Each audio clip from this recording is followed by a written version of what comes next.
Welcome back, everyone, to another episode of the Fitz News Network. This is your news for the week of April 23rd, and I'm your host, Howard Finkel. Now, the first topic we're going to talk about today is God of War. If you haven't watched my unboxing yet, I highly recommend going ahead and taking a look at that. Now, warning, the intro to that video is pretty sexy, so I recommend you watch it in a place that's, safe. Now, the good news is God of War is a fantastic game. If you are on the fence and you have not yet picked up the game, what are you waiting for? Go out there, and I highly recommend purchasing it.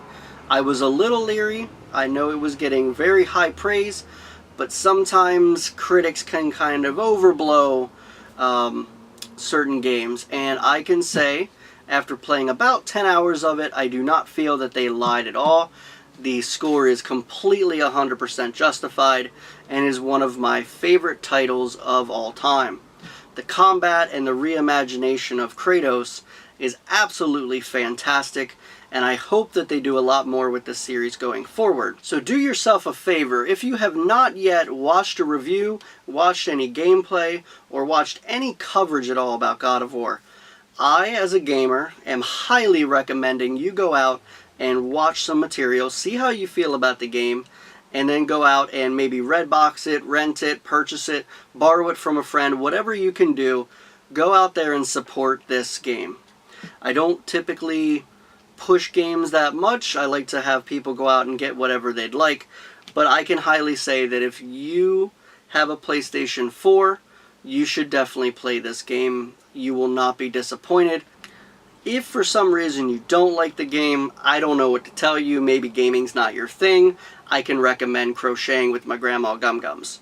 That might be better for you, but I'd like to hear personally, if you played the game and you don't like it, why. I think we can have a healthy debate as to what that reason and why you're wrong. Now let's move on to the second topic of the day, and that is going to be the Nintendo Labo. If you have not heard of this, it is Nintendo's newest release, and it essentially is pieces of cardboard that you punch out and turn into working pieces of stuff. They're calling them Toy-Cons. There's many different things that you can get. You can make a robot, you can make a fishing rod, you can make a piano. There's a lot of different stuff that you can make, and I am going to link in the description a live stream of my friends over at Generation Gap Gaming. They decided to do a live stream of them building the Labo piano. It took them about 3 hours to do, but the enjoyment they had and the bonding between father and son was exactly what Nintendo intended for. So I would say if you're out there and you're saying, well, Labo's stupid, you either A, haven't tried it, or B, you're not the target market. It is a great piece of hardware software that goes together that allows for multiple things. One, it can bring generations together, which is exactly what that channel is aiming to do. It gives quality father-son time or family time where otherwise your kids might be glued to a TV or a cell phone or something along those lines. This is making them think creatively. They're seeing these little pieces and they're taking cardboard and making it into a fully functioning device, something that they can then use and put their Joy-Cons in and make music or fish or turn into a robot. It's an ingenious idea, and I applaud Nintendo for trying something new. Everyone has a virtual reality headset, and while I love my virtual reality, I can say that Nintendo said, hey, we're going to try something different, and I completely applaud them for doing that. They might swing and miss every once in a while, but taking the chance has really landed them with a very cool concept, and it's something that I hope that they expand on in the future. There's many different things that they can continue with, and there's a bright future for Labo. Overall, I would say Labo was a great success, and it seems to be selling quite well. Now, Nintendo hasn't released the numbers for the United States yet. However, they have gone ahead and released the numbers for Japan. Now, that culture seems to be more in line with the target of what they were aiming for in general, as that kind of is something that they enjoy over there. Building, origami, different types of things where you have to think creatively. But I'm hoping that culture kind of shifts over here too as well. Games don't have to be first-person shooters to be enjoyable. Sometimes it can be as simple as building something with your hands and seeing how it functions. Taking a piece of cardboard that seems otherwise useless and turning it into something usable. Very cool and novel idea, and it's great to see that it's selling well. Now I want to grab my phone here so I can give you exact numbers. I don't want to mess up these numbers, so bear with me here one moment.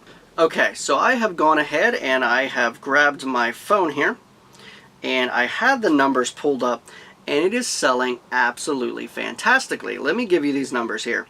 So in Japan, they are selling out most places, and it has actually beat out God of War in Japan. Now that's obviously not really their target market. Kratos isn't going to do as well as it is in America, but let's give you some numbers here. So the main Labo kit in Japan sold 90,410 copies, and the robot kit sold 28,629 units. Now those numbers are absolutely fantastic, and I look forward to seeing how the sales numbers are in the United States once they do release those. But these Japan sales alone definitely show a bright future for Labo, and I'm hoping that they do continue and we get some very cool accessories coming forward. There's a lot more possibilities that they can expand on, and I hope Nintendo realizes that there does seem to be a market for this type of device. Now the third topic we're going to talk about is a little interesting. Sea of Thieves from developer Rare is apparently their fastest selling game of all time. Now that's pretty impressive considering the fact that they've made such titles as Perfect Dark, GoldenEye, Banjo and Kazooie. There's a lot of great games in their lineup.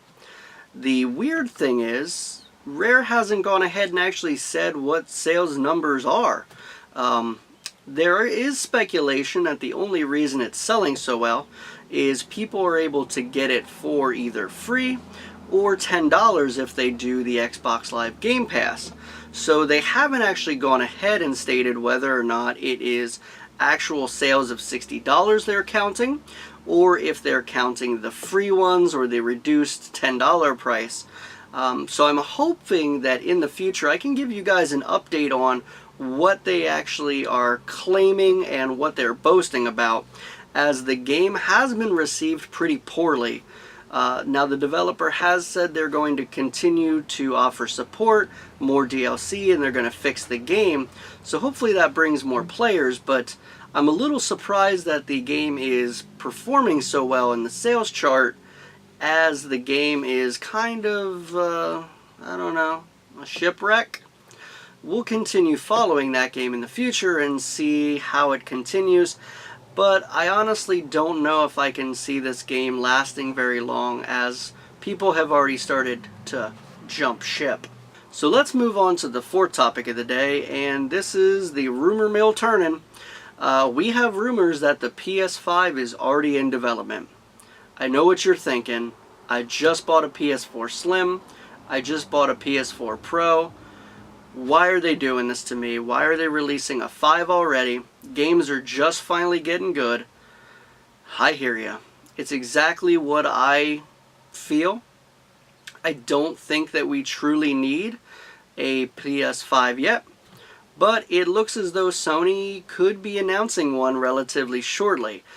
Maybe not this E3, but maybe soon after. There have been a lot of grumblings that this could be the first time they announce it with maybe a year or a year and a half window of to when it actually launches. Now it does seem like a pretty good amount of lifespan, but there really seems to be no need for the PlayStation 5 to come out.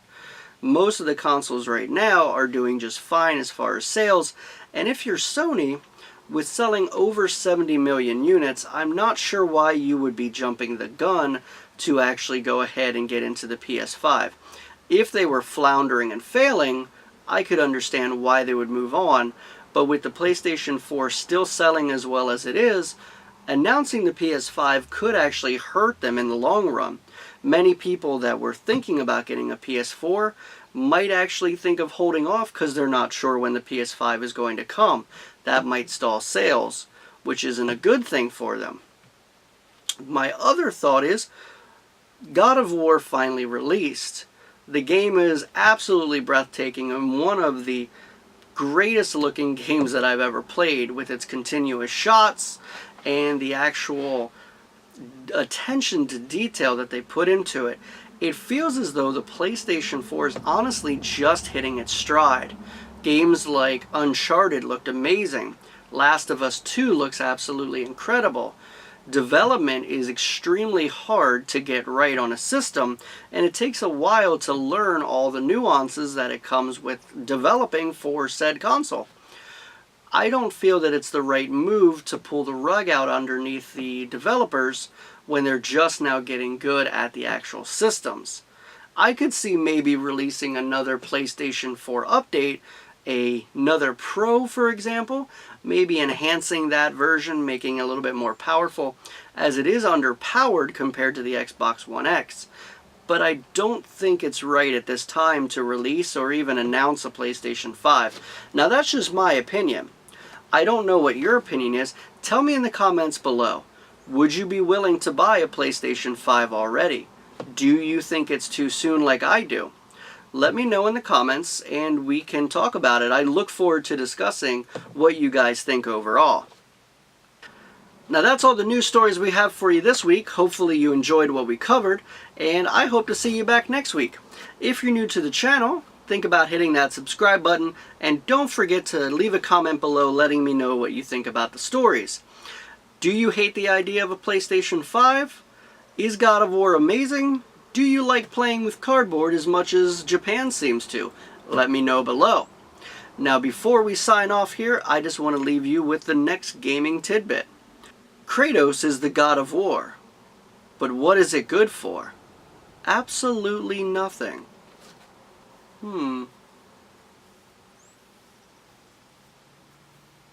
Until next time, guys, I'm Howard Finkel signing off.